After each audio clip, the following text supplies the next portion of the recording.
Right, this is another video where I regret not making a script in advance. Also, I can't see what I'm filming on this if the camera's facing me, so I'm going to hope this is lined up right and you get the "Are you afraid of the dark" treatment with the flashlight. Yeah, if you get that reference, consider yourself old. This is the Garage of Horrors. It's got some really bad wiring, but before I tell you about that, I'll tell you a story. See, this garage has been worked on over the years by two people. There's my father and there's me. But not me now, me 15 years ago. And at the time, I had no idea what I was doing and little regard for safety, no qualifications or experience, and I was still better than my dad. In the intervening years, I have advanced and learned and come to be a lot more cautious. Dad, on the other hand, does not. See, my dad has no idea what he's doing when it comes to electrics, to the point that when he puts a socket on the wall after painting, he has to get me to wire it up again.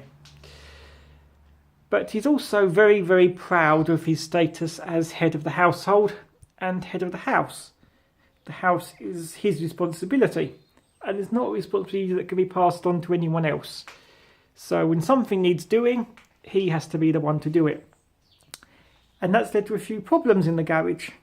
It just means that when they should get a proper electrician to work on things, what actually happened was he came out to do it and he would get me to help him. So two incompetent, untrained idiots with screwdrivers. How bad could you have done? Well, I came back here a couple of days ago to take a look at how bad it was, because we intend to sell the house in a couple of years, and it's bad. It's really bad. So I went to him and we had this almighty family argument about it. It's one of those arguments where what you're arguing about isn't what you're arguing about. Because although on the surface it was about the wiring, it was really about dominance. It's about territory. So, as far as he's concerned, the garage and the house in general are his responsibility. And he's not going to let his son usurp him. So, mostly it was me telling him something has to be done, and him saying, and I quote, "I don't give a toss. It's not your garage. You keep out of there." And it's eventually progressed to the point where he was shouting over me whenever I tried to speak, resorted to threats, and on the late day I found the garage had been padlocked to keep me out. Fortunately, I can pick padlocks, so that didn't work. Now, after this big argument, I did what any dysfunctional family member will do upon a disagreement with their father. I went to my mother.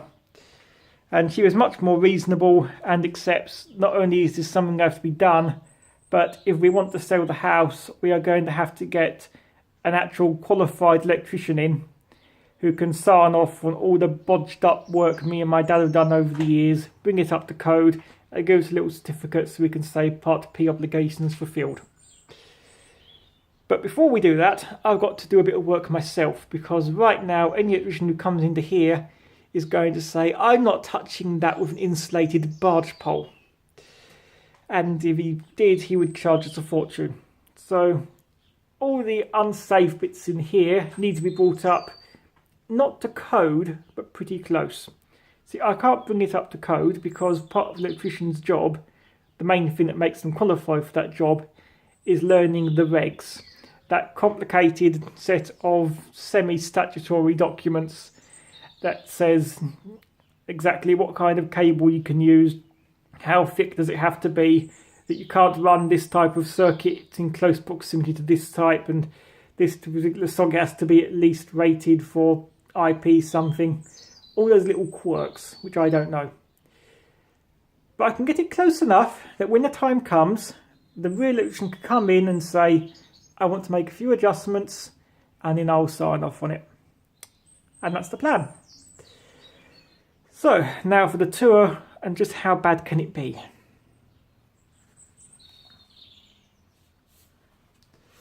Right, I will start in the obvious place to start, that thick cable there where the power comes in, or rather at the other end of it. So when we moved in, this garage had an isolator in the conservatory, double pole switch with a built-in fuse, fairly standard. When we renovated the conservatory, the plasterboard became a little bit thicker, and as a result the isolator wires would no longer reach all the way to the screw terminals.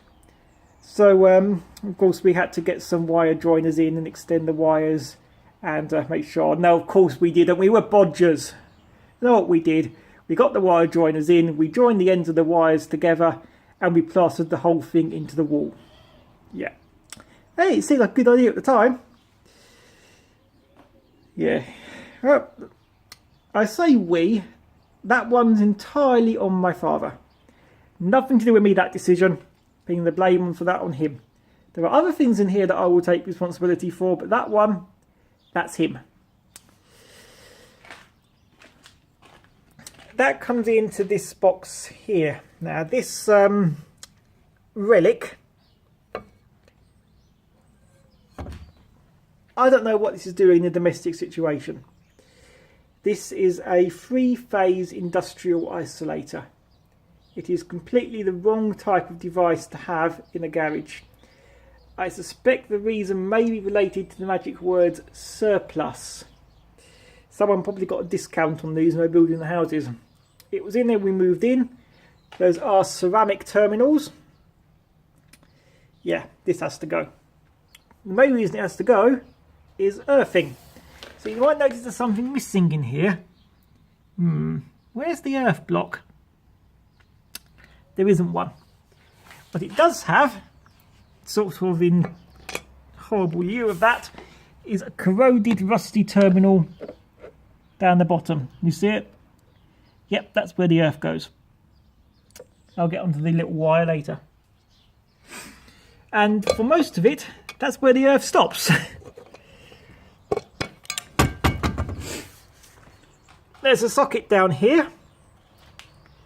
Why this is done in such nice sturdy conduit I don't know, because when you look at where it's actually wired in, again this is here when we moved in, so not my fault, not his.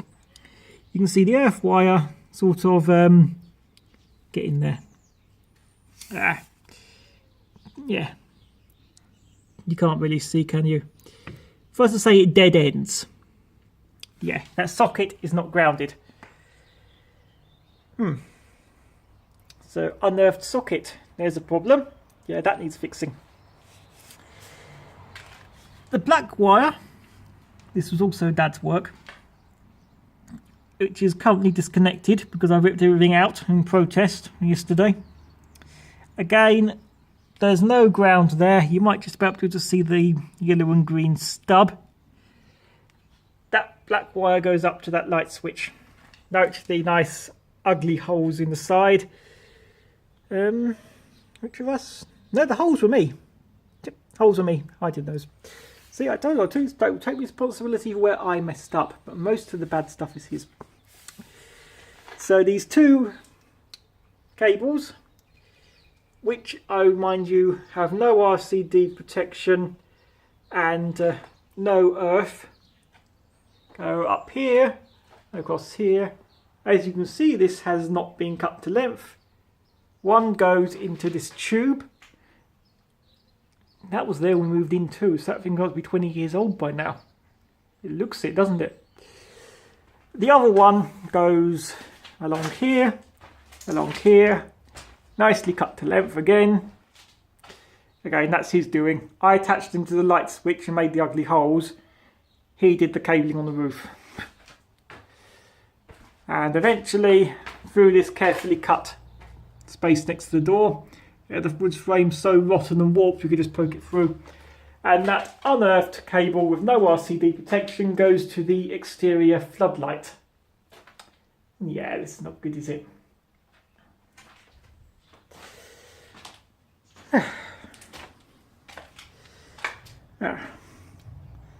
This is something I fitted a few years ago, because I knew we had to have at least some kind of RCD in here. Now, I wanted to replace the box here, but that was absolutely forbidden. he would not allow it because he was convinced if I was let loose with a big drill, I would utterly destroy his garage, and he couldn't have that. So what I ended up doing was passing a cable from in here up to the RCD box that I mounted above it. But for some reason I don't recall, I'm sure it was a good reason, I couldn't use the earth line in that cable. I couldn't get it to connect. So, of course, I bodged it. I put in this little thin copper wire which goes to the earth terminal on the bottom of the box there, the horribly corroded, rusty block of oxide terminal. So although everything from this RCD onwards is RCD protected, it is only very poorly earthed. This is a nice thick cable there.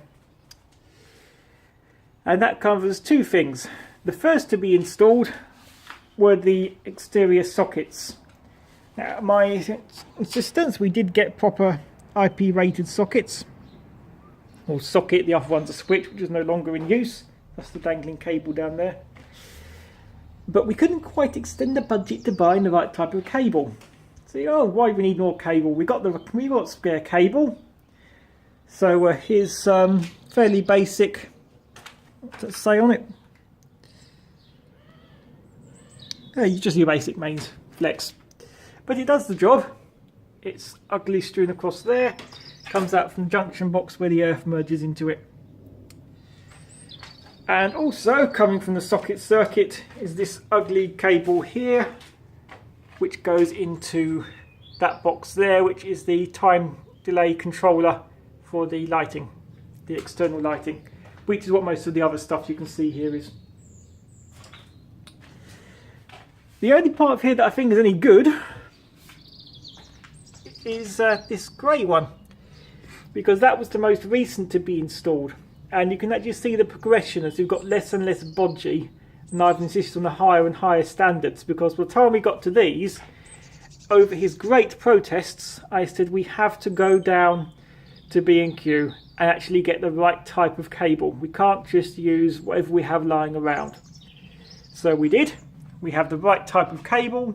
It's attached properly to the roofing beams. The sockets we had lying around anyway, that's the rather odd chrome gold plated type fake stuff.